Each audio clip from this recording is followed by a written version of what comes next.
everybody, welcome back to my channel. So the EMEA playoffs for VCT have just ended. I wanted to have a look at one of the maps that really took my interest though this week, and in my opinion it was one of the craziest maps that actually occurred throughout the entirety of the playoffs, and that is the map of Icebox between Team Liquid and Gambit Esports.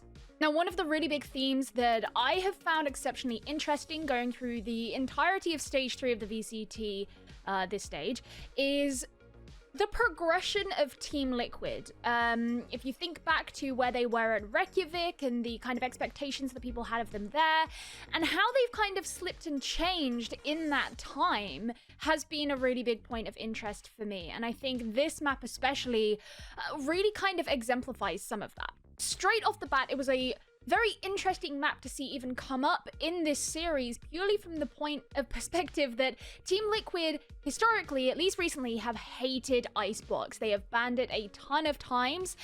Almost every time they've been going through these games in the main stage as well as the playoffs, you expect there to be an instant ban of Icebox from Team Liquid, and yet this time they actually let it slip through. So already we were a little bit unsure of what to expect purely from that perspective anyway. Meanwhile, you look on the other side of things and you have Gambit, who, other than a recent loss to Ascend, have won Icebox the 11 previous times that they played it, and this is including against teams like Guild Esports and No Pressure, who we now know as Na'Vi. The teams in recent history have played it with really similar compositions, with a Jet Sage, Viper, and Sova core. And on the side of Gambit, that's usually been a Reyna, but they did have 3 games where they were playing it with a KO, and they actually won all 3 of those games. And then on the side of Team Liquid, they would usually either have a Reyna or a Killjoy. The other additional point is that Team Liquid was set to start on attack for this map, which is the side that Liquid only got 1 round on their previous time they played it, which was against Na'Vi. So already we had quite tentative expectations, not really knowing where to feel Team Liquid were going to fit into this game. Now, the first half of this map actually was pretty brutal, and for me, this is where a lot of their loss can be attributed to, because the second half was actually quite competitive, and in my opinion, had Team Liquid put up a couple more rounds on their first half, then maybe they could have walked away with the win on this map. So the rounds that I want to look at are going to be on the first half. A lot of the points that came up for me are going to be from that first half, and unfortunately, the first time that really we saw problems kind of show was on round 1. This was the round where Team Liquid let Gambit defuse the spike without even noticing. So this can always be put down to nerves or a misplay, and I don't necessarily see this round as an endemic issue. And you could tell that Team Liquid had a plan in motion. Yampi was up flanking mid while the rest of the team held a post-plant position from either yellow or green, but this is where Gambit got aggressive. The recon dart and the subsequent aggressive push from Gambit onto Liquid's positions meant that those holding the post plant were distracted from the defusal that was occurring, and unfortunately Yampi's flank just wasn't fast enough to do anything about it, and I don't think Team Liquid were really ready for that kind of push either. Now, you can kind of tell that they were trying to rectify it. They knew that that defusal was going off at some point and just shooting straight into the smoke, but it wasn't enough. I think it was a really unfortunate way to kick off the game, because you could tell that Liquid had their plan. They had this idea of what they wanted to do. They set everything up, and then that happens. Not ideal. I think throughout the course of this game, there were some recurring issues that did keep coming up with Team Liquid. For example, the way that Yampi was playing, as well as some of the utility usage that was going on with the team.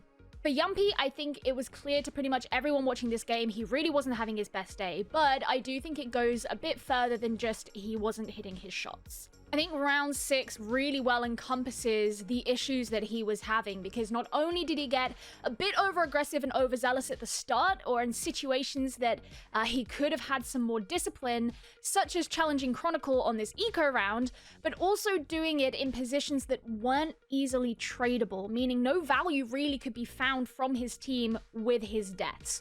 In a lot of cases, you want to be looking for trades after someone goes in for an entry, because that means you still gain something off of their death, and that just wasn't happening when Yampi was dying in these situations. After res, he pops knives, which could be something that really derives value for Team Liquid. His 2 options are both risky. You either push the Viper's Pit or you push green into an op. the latter of which he chooses and subsequently dies. So both of those ults got used and brought virtually nothing to the team. And this is the other problem that Team Liquid were having in this game, and it continues to be present for the rest of this round, is wasting utility. I wouldn't necessarily call the res a waste because there was reason to do it, but throwing this utility away so that you don't have it later, that's huge for Gambit. No longer is the res there, no longer are the knives there. Great, Gambit know that going forward, they don't have to worry about any of that shit. We see this again later in the round when Cryptix uses his Hunter's Fury in a 1 versus 3, and it's one that could be easily recoverable for Gambit anyway. With Soulcast not planting the spike, Liquid also don't pick up a Viper's Pit, which could have helped with their post-plant. In this round, Gambit did lose a couple of weapons, so that's at least something, but when we get to the start of the next round, you can actually see that after their buy, they still have 2 times as many team credits as Team Liquid do, and they're doing better in the ult economy as well. So I don't think overall that is a huge factor in trying to figure out whether Liquid actually gain much from that round. There were definitely also rounds where Team Liquid had the advantage and Gambit just popped the hell off and brought it back in their favor. If we have a look at round 7, Team Liquid were on a full buy. They got the early kill onto Chronicle, who had been positioned in pretty much the same place every single round, and the idea is so that he could gatekeep the A site from Liquid. Their drone and Lear helped push Gambit back and give Liquid a lot of space. They used the Viper's Pit to enable their plant, which was maybe a little bit early or not necessarily needed with their man advantage, but it allowed for a painless plant anyway. They shut down Defo's Blade Storm as they were well positioned to control any engagement into the Viper's Pit, so aggression that Gambit could have pushed into Liquid for a retake is virtually non-existent at this point. All that's left is Shados in a 1 versus 4. However, Liquid's moving in to punish Defo and Nats gives their positions away, and it allows Shados to pick up 2 easy trades that Liquid didn't anticipate. He then gets a comfortable res onto Redgar, who by the way has a Hunter's Fury if he needs it, a kill onto Soulcast in Nest, and Yumpy's weapon switch gives away his location, meaning that he can be killed pretty easily at the end too. Soulcast and Yumpy's engagement at the end, in my opinion, didn't need to be 2 separate 1v1s, and I think they could have been way more formidable if they'd have worked together in that situation a little better. There's also the fact that as the attackers guarding a post plant, in that situation, the onus is on the defenders to come to you. I am not a huge fan of attackers taking the fight to the defenders in that kind of a situation, because I think you can make it more hard for the defenders when they're the ones who have to encroach and they are the ones who have to take space. But in this scenario, Soulcast and Yumpy both moved up onto the defenders. They did it separately as well, gave away their positions, and they just had no joint strength, I suppose you could say, in trying to generate a crossfire, for example, or any of these things that could have actually been a pretty harsh threat onto Shados and Redgar. If they'd have left it onto the defenders to seek out the attackers, then Soulcast and Yumpy could have worked together to kind of reconsolidate their post-plant positions and maybe could have found that value out of that round instead. Despite the fact that Team Liquid had a really solid defensive half, the attacking half was just a huge letdown for me.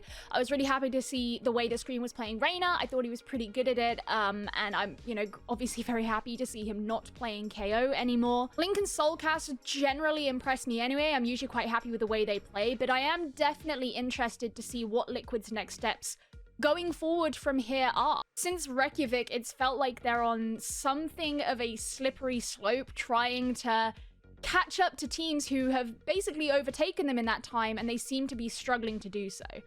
Given the fact that we know they're not going to be going to Berlin, which was a huge upset for them, I mean, is it time for them to make a roster move? Is it time for them to, what's going to happen with Yumpy, for example? I think he's been underperforming in a number of games that they've played. This one was definitely a big disappointment from him. What's going to happen with him? Are they going to keep him on their team? Are they going to look for a trade? Are they going to look to bring in a new player from somewhere? Are they going to keep all the other 4 players? I'm really curious to see what's going to happen. I'm interested actually to hear you guys' thoughts on that one, because I suspect that's something that a lot of people have opinions on. And you even compare, Chronicle was doing a lot of the entry fragging for Gambit, and he had the same first kill to first death ratio as Yumpy, which was 4 to 6. But then you compare that to the number of kills that Chronicle got overall, which was 28. I mean, straight up, that's 17 more kills in this one map than Yumpy got. So, and he also had, what, 60, an ADR that was higher by 60 than what Yumpy had. So, he was doing 60 more damage than Yampi every single round on average. Those statistics are in different ballparks, and to me that was a big concern. That map was absolutely crazy. It was a lot of fun to watch, especially on the second half, and the whole story and craziness, and it was amazing. I had so much fun watching it, but I think there were some real conspicuous mistakes coming out of Team Liquid in that map, and so it was something that I wanted to have a little discussion about and have a look into. So thank you guys so much for watching. I'm really excited to be making some more Valorant content, and hopefully more will be coming in the very near future. Let me know you guys' thoughts on just what's going on with Team Liquid at the moment, how you felt about that Team Liquid Gambit game, and I will see you guys in the next video. Goodbye.